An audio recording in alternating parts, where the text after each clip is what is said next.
near Austin at the end of October, I think that this secret space program 2015 is coming at exactly the right time because a lot of us know that there is a secret space program and there has been a secret space program for decades. It's time that the taxpayers knew. Yes, agreed. Cheers to that, Linda. And I am so happy to finally have you on. You've definitely done a lot to move my needle further into the fringe over the years and make these strange topics seem a lot more palatable. And I've also loved hearing you at Contact in the Desert the last few times. There are so many things I'd like to talk to you about, and things seem to be moving so fast. It seems like you're on a new thread every week. So to get the ball rolling here, tell us a little bit about what's got your attention at the moment. Well, first, I wish that everybody working in media would drop the word fringe, drop the word paranormal, drop the word supernatural. We're talking about a physical universe. We're talking about the earth that we live on, and that this is the discovery. It's science and environment. This is a discovery that there is an alien presence on earth, and it has been here for millions of years, according to whistleblowers who have talked to me. And the more we would move away as people who are journalists and in the media and doing web, if we can move away and change all of the words that people now look at what we're going to talk about as this is reality, these are facts, this is not something on the fringe, I think it would help the audiences to listen and not think that they were listening to something that might not be true and was on the margin. Everything that I am trying to report and do, and in my books and documentaries and DVDs now and web reporting, I am trying to bring facts to bear. I'm trying to bring firsthand eyewitnesses to bear. And that to me separates now from what once upon a time, the government of the United States with England, they got away with policies of denial and lies because they could generate hubcaps in the air, photograph them by government cameras, distribute them to media that was willing to cooperate after World War II with anything that the government told them to do, and say, there is no UFO phenomenon. We are alone in the universe. Here is a hubcap that proves that all of these thousands of people reporting some kind of disc in the skies, that they're all delusional. And that's so important today, to draw the line in the sand and say, historically, we now understand how the government accomplished that. Counterintelligence that got us through World War II, they are very brilliant. They are extremely competent when it comes to somebody giving them an assignment and said, you go out and you make sure that there isn't anybody on the planet who is going to believe that there is a 2-mile triangle over Phoenix or a 100-foot disc over Texas. All of this is the legacy from policies of denial that were set in motion by Eisenhower, Churchill, and Truman during and after World War II. And something has been shifting rapidly, I would say myself, in the last decade, where the people of this planet, not just the United States, we are 7.2 billion people, and as the population has grown, it has been harder and harder for the governments to put out all of these phony stories, phony photographs, and make them stick. Because the number of people who have been experiencing high strangeness, that has been rising. And when you are looking at it all from where I sit every day, excuse me, and the number, hundreds of emails are coming to me literally every day, thousands in a month, and this is nonstop. These are not coming from people who are wild-eyed. These are coming from people who sign their emails as professors in universities, working for government agencies, working for police departments, airline pilots, and they are telling really legitimate stories, but here's the current problem. Lots of professionals, but they know that they could still lose their jobs if they're public with their names and identity. Right. So tragically and sadly, I still have to say, I promise I will keep your name, your title, your location anonymous, but what is important is to report what you know are facts. So I try to do that at earthfiles.com on a regular basis because the information is so important. And here is what is very, very, I think, strong for everybody listening to keep in mind. For every report that I do at earthfiles.com, whether it is with somebody who is requesting anonymity or they're willing to go on the record with their name, I must get 100 more emails for every story of people saying, I've never told anybody this before, but I just read your report and I hear a vast more increased number of stories. A good example is that on Thursday, going from September 24th to 25th, starting at midnight to 3 a.m. for me Mountain Time, the last Thursday of every month, I do Earth Files News on Coast to Coast AM with George Norrie. Right. And each half hour is, it moves from the first half hour to the second, third, and fourth through different subjects that I think are current and important to report. And in this most recent, my second half hour was with a massage therapist in Chicago, Illinois, who contacted me. And we did an interview recorded about her having her hands at the back of the neck of a woman who had come to it's a prestigious, sort of like a gym and massage and all of that. Like a spa? Yeah, like a spa, $100 an hour. So she's used to clients. She got her professional license in Chicago in 2001. This is an event that happened around the 2005 to 6 period, which shows you she waited until 2015 to finally get in touch, in this case with me, because she had seen me on television on History Channel's Ancient Aliens, and she had heard me on Coast to Coast AM, and she had seen Earth Files reports, and she decided, as she said in her email, I have been living with this puzzle since 2005 to 2006, and I decided I really wanted to see if somebody could help me understand. And she reached out, and we did this recording, and I put it on Coast to Coast. I have since, it's been now I got off the air at 3 a.m. on Friday, and you and I are talking on Saturday, the 26th. Mm-hmm. And in the 24 hours after the broadcast, I have received at least 115 emails, and they are coming. It's a constant stream from people who are telling me their own experiences with seeing some kind of a gray-looking body floating up out of a human, lots of it in massage, Reiki, various states of what we would call relaxation. But I never expected that there would be this much. And yesterday, in the afternoon of Friday, I did an hour special with Whitley Strieber for his Unknown Country Dreamland.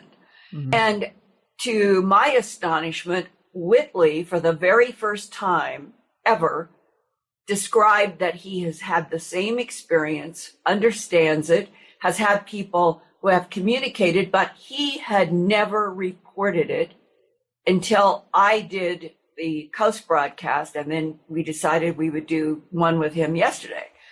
So now we have expanded the territory and the feedback that is coming. What does it mean?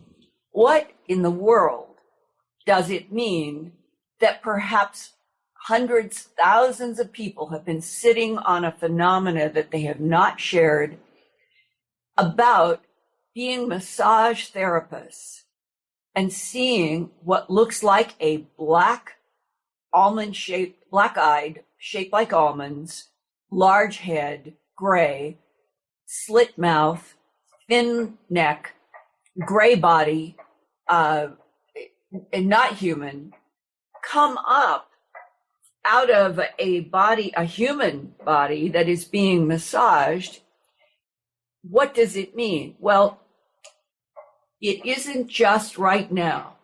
As I opened up in my broadcast, both for Coast and with Dreamland, in the 1980s, after I had produced A Strange Harvest, the documentary about animal mutilations around the world, and had law enforcement telling me, people forget this as well, it was law enforcement telling me, the director of special projects at the CBS station in Denver, I had won all kinds of awards, had a national Emmy nomination where I went back to New York City because the documentaries that I was doing on the environment and science and medicine were having impacts, and that's part of what national Emmys for documentaries are related to. So I had done A Strange Harvest on the animal mutilations, and that seemed to open up a door, like it's happening today at more levels. It opened up a door for people who had never talked even to their families to come to me, starting to report all kinds of high strangeness that went beyond what I had focused on, animal mutilations. And this was about 2 or 3 years after that broadcast. And it's memorable because I had never heard anything like it before then, and ties to today. I got a call from a massage therapist in Boulder, Colorado. Now, in Boulder, Colorado in the 1980s, massage therapy was a huge part of the community. When you think about East Coast cities, they have always put massage having to do with some form of prostitution. It's never been fair historically. Colorado was completely the opposite. So many people use massage therapists for massage therapy in the state of Colorado. So it was not unusual to get a phone call from somebody in Boulder, especially, saying, Linda, I saw you on television. I've just had something that is freaked me out. I don't understand it. I've seen you on television. I figured that I could call you and you might be able to explain to me what has just happened. And here, briefly, she was massaging. It was a male client. She had her hands on his chest, and then suddenly she can't move her hands. She can't move her body. She doesn't know what is happening. The man is not saying anything or doing anything, but coming up out of the man's body, translucent, just like the Chicago case recently, translucent. She can see her hands through this gray body that is rising up, and she cannot move. She cannot yell. She can't do anything. She's frozen. But whatever this phenomena is, it was able to keep rising past her hands, her arms, up into the air, and it seemed to fade out. And she described the black-eyed, shaped almonds, slanted, the same that I just described from the Chicago massage therapist. Wow. She said when it faded out in the sky, in the air, in the room, she suddenly, everything, her hands could move, her arms could move, she could talk. And she said, Linda, I was so scared. I didn't even want to say to the client on the massage table what just happened. Right. Now, think about that. She's had this experience. She doesn't even talk with the man who has had no reaction, doesn't say anything, his eyes are still closed, he's unaware. But she calls and tells me that. It was very shortly thereafter that I got a call from a male massage therapist in Memphis, Tennessee, and it was the same story, exactly. So now, I had those two cases as a background for the 1980s I never had received any other reports until the woman in Chicago. Mm-hmm. I put it on the air in 2 broadcasts, and I now have over 100 emails coming from people all over the country, and some in Canada as well, saying that they've had a similar experience, either watching somebody in a massage, or it's been some meditative or massage experience.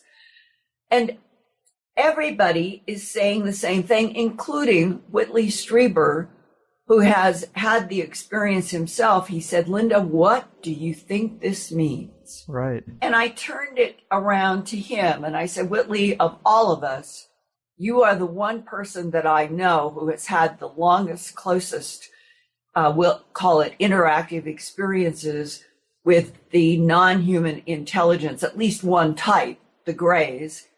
And what do you think is happening? And he said, very straightforwardly and honestly, I think that there is a physics, a technology that the Greys are able to project some. Now, this is the question. Are they projecting a life force from themselves into humans in order to learn what it is like to be human, and that their Grey physical body is it inanimate someplace, or are they able to split into 2, which has been what several people in the abduction syndrome over decades have suggested, that we are dealing with an intelligence that can be, let's say that it's a Zeta Reticuli 1 and 2, or in a completely different galaxy. It literally has been able to make drones, what we would call androids, that can come into other galaxies, do physical exploration, match the biology of whatever these exploratory androids are with the planet that they are assigned to explore. And that splitting in 2, Jim Sparks has talked about this quite in detail, that he was shown that they can project a percentage of whatever their consciousness is into human bodies. And that the difference is that Jim Sparks has never described seeing the pale, translucent version of a Grey rising up out of somebody in massage. But the physics of this might be somewhat similar between the Jim Sparks experience, talking about a technology that doesn't even have to leave its home planet and can send out androids that can have a percentage of consciousness that can enter humans to learn. So there's the common denominator. Enter humans to learn. Wow. I remember another very important case, and we'll lead in from all of this, we'll lead into this whole question that I'm going to be talking about in the Bastrop Convention Center, November 1st of 2015. And that has to do, my subject is self-activating software and technology that is alien. Mm-hmm. That whole big subject now relates to what I'm beginning to enter into, is this question of what kind of physics are we dealing with and how would it work? Well, there was a case. It was outside of Manhattan in Hoboken. And the man was an artist. This started when he was in his, probably his teenage years. He would be waked up at night, and what I'm beginning to unfold has been reported thousands of times by men around the world.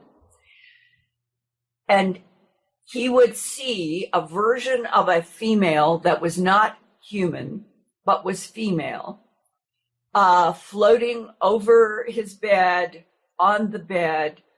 There would be sexual intercourse, and it would happen on a frequent basis. And he began to understand this was not a human female, and that the whole point was his ejaculation of sperm, and that he knew that she was a holographic projection over a technology that was there to gather sperm.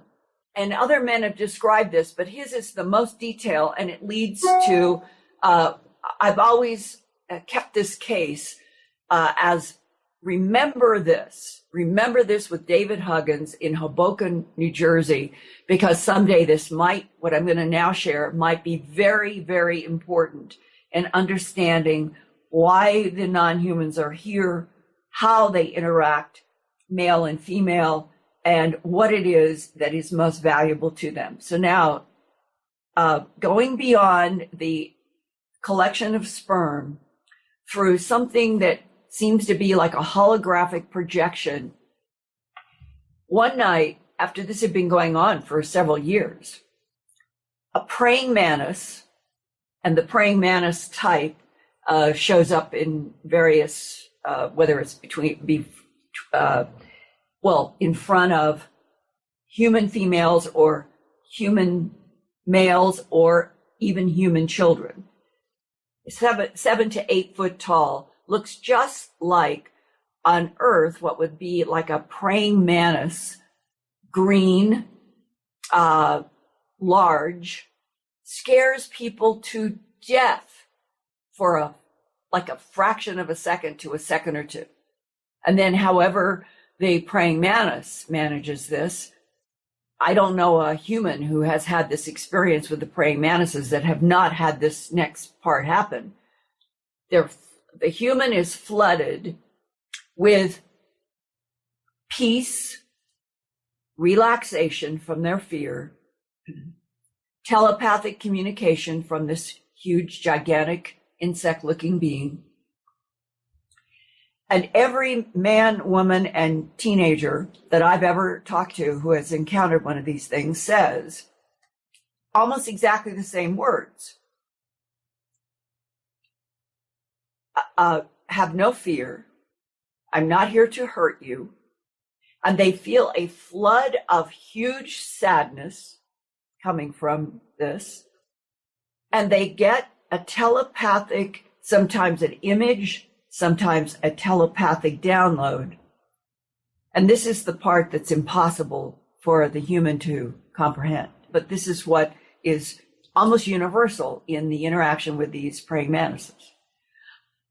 They are given images of our solar system. They recognize our solar system. And the being communicates that its job has been to seed life in planets, Earth being one of many, and that the praying mantis in front of the human is as old as our solar system. Now, our solar system is supposed to be 4.6 billion years old.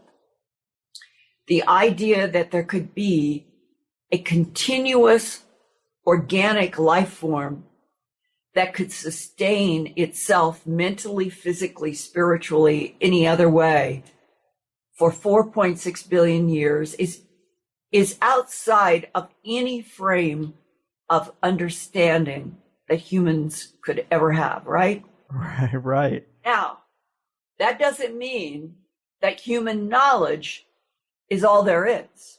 It just means that when everybody reaches that point, that a 7 to 8 foot tall praying mantis insect is communicating that it is a seeder of life in solar systems, and that it is as old as our solar system, where it has seeded life on other planets and Earth, that everybody goes tilt.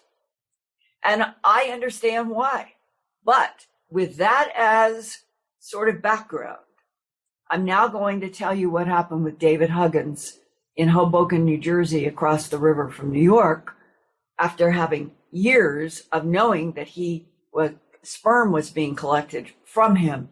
And now one of these tall praying mantises with a detail that David Huggins, because he was a painter, painted in oil painting that I have used in slides, that we'll call it the lower half. Think of a praying mantis's, how the face comes down to a narrow point.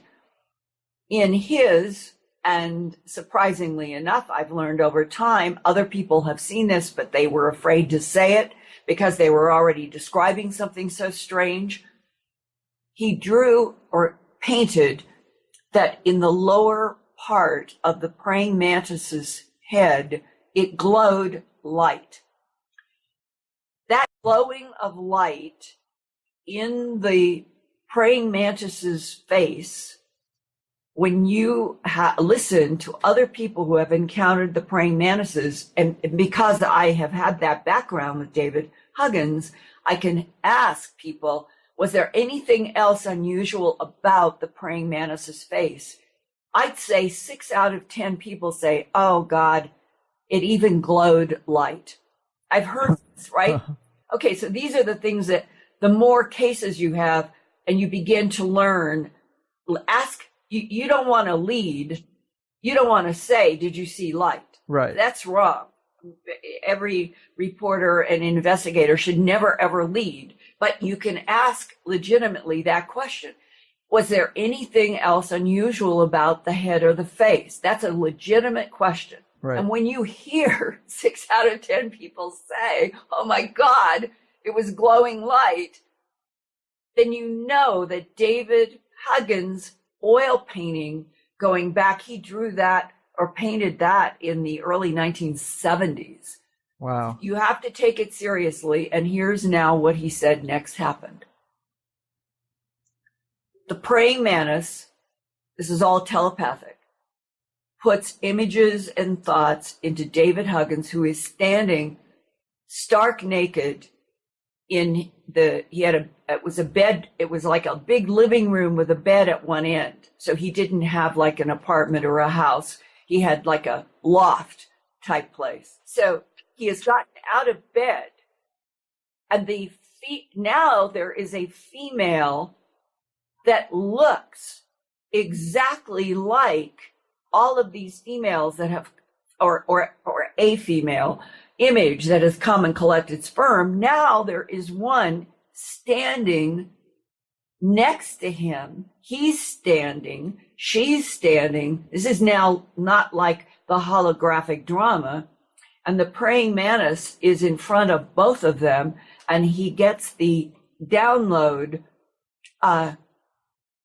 essentially that now David Huggins loves this form, this white-skinned, black-eyed female form that he associates with all this collection of sperm. And the praying mantis is saying, and I want you to now understand that I, the praying mantis, am going to place her, who you now love, inside of you so she can learn. Now, here's the part. David Huggins sees, he watches this with his human eyes and retina. He's totally conscious. The female form dissolves, transforms, whatever verb, into a ball of light. It is gold.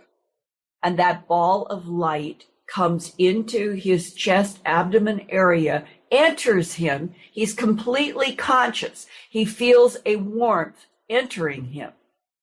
And he said, and then the praying mantis fades away.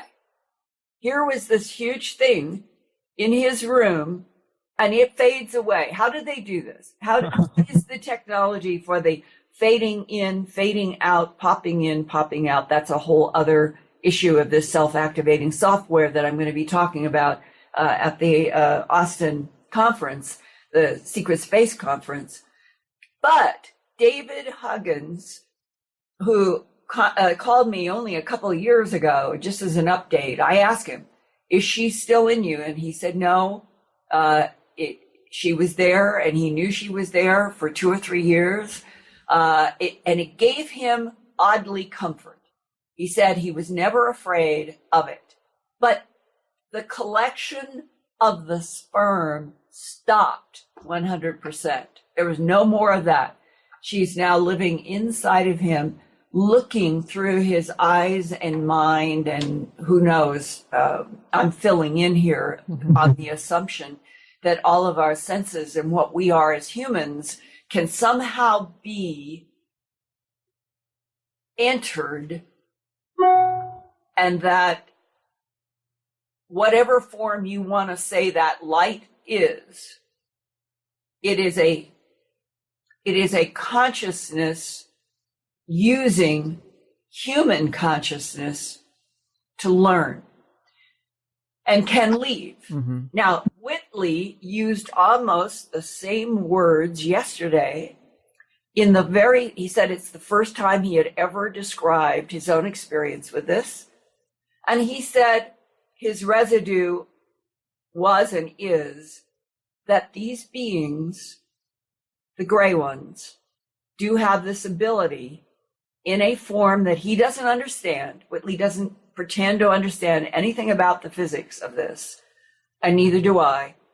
But you have to take the human abduction syndrome and say, in a person, let's say me, I've interviewed personally in depth about 1,500 people over the last 35 years. And when you do that, you begin to get sort of a playing field, if that's a term, meaning it's kind of a bell-shaped curve of experiences.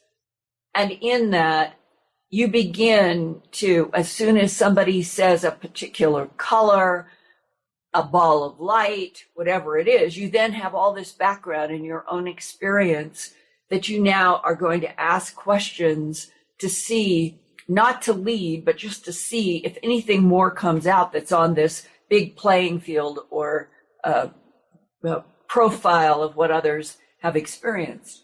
Right. And when you step back from this and you see that in now about 36 hours from the Coast broadcast and less than 24 hours from the Dreamland broadcast, that I have over 100, and I'm talking substantive emails. These are intelligent, well-written people who are from all over the place geographically, who have been provoked to now tell something that they've never shared with another human being. Wow. Now take this and let's go a month forward to Bastrop outside of Austin, Texas, and there is going to be this gathering for the Secret Space Program 2015, and that I'm going to be taking from all of this river of communication that comes to me on a regular basis, that includes people who have been, I think, legitimate whistleblowers, and that I have sort of it's like I'm going to try to present what would be common denominators that have come from whistleblowers that all add up to self-activating software in self-activating machines and interacting on this planet for a very long time. And here is the kicker. Those self-activating technologies with complex self-activating software that needs no other mind, organic mind presence for it to operate at every level, including repairing itself. The prime intelligence that has made all of this self-activating technology, including androids, could be literally on the other side of this universe. That's how complex the whole phenomena is. God, that's a pretty mind-blowing possibility. Now, when I heard you talking about this Chicago masseuse case, you mentioned the person's cell phone making a strange noise. It seemed like it played a role, perhaps. Maybe it was a catalyst for what was going on. And I wondered if this is something you see in other cases, some kind of sound or frequency technology allowing these beings to phase in and out, perhaps. Thank you for bringing it up, because the whole issue of frequency seems to be key to all of the phenomena. And the frequencies, in this case, it was the cell phone that the very well-dressed, expensive-looking woman had a large and expensive handbag. And the massage therapist, Cindy Schilf, she allowed me to use her real name. Cindy Schilf said it was always standard operation. You ask anybody, male, female, please shut off. Don't put it on pause or quiet. Shut off your cell phone so they cannot go off during the massage. And she watched, and she said this in my interview. I watched her, Linda. She went off, off, off. She clicked the button 3 times, off, off, off. Put the cell phone back in her expensive handbag, and then the massage began, normal, routine, absolutely nothing unusual. And here is another part of this that I think is very significant, because this also comes up in the human abduction syndrome. Cindy Schilf says that her mind began drifting into thoughts and images of gray aliens, and finds her own mental processes wondering, why am I thinking about gray aliens? And then all of this happened very suddenly, all within seconds. That when she says, why am I thinking? And then she's looking at the body of the woman. Are you an alien? And immediately, all of this, she sees and Drew, I think her illustration is just excellent at earthfiles.com. She said at first it was as if the sheet over the woman's body transformed very quickly with zigzag lines that she drew. And then when I said, do you mean like electrostatic energy? She said, Linda, that's it, electrostatic energy. And that becoming visible in the zigzag electrostatic energy is the form of the gray. So that there was a rapid transition in which the sheet itself over the woman seemed to be at the first, what do we call it? The first level that Cindy could see of this change, which was rapidly transforming into the gray, to the exclusion when this transition was over in a matter of a second. The female woman can no longer be seen. It's as if the female woman now is completely transformed into that gray. And that Cindy said, she now, oh my God, it is an alien, came that sound that she tried to mimic. And her words were different than what she was able to utter as a human. That it was metallic. She compared it to the trumpet sounds that people have recorded on the planet since 2011. And they don't know what those trumpet sounds are, but it's metallic, but more of a metallic scraping sound with air in it. That's how she tried to describe what she heard, that she estimated that it must have been there for 3 seconds. And then the woman is back, and Cindy is saying, and the woman is saying almost simultaneously, I thought I shut it off. So now, is it that the alien presence can use cell phones for anything that they want? Meaning, we have a digital technology that is networking the whole planet, maybe inspired by non-humans because they wanted this to occur. Everybody's got now these 3x5 or 4x6, they're growing, maybe 5x7 iPhones, that the alien presence can interact with humans now much more easily. That's a possibility. A lot of people have questioned that. And that the frequency with which the non-humans do anything that we don't understand, that whatever occurred in that cell phone, as Cindy said, it was like watching, get back into your cage. And then I said, what is it that you saw? And she said, well, very rapidly, it reminded me of something like molecules coming back together, like, get back into your shape. And then the woman was there. And so the only thing that you can say caused that to happen was the sound. Mm-hmm. And why was this freaky sound emanating from the cell phone only once for 3 seconds?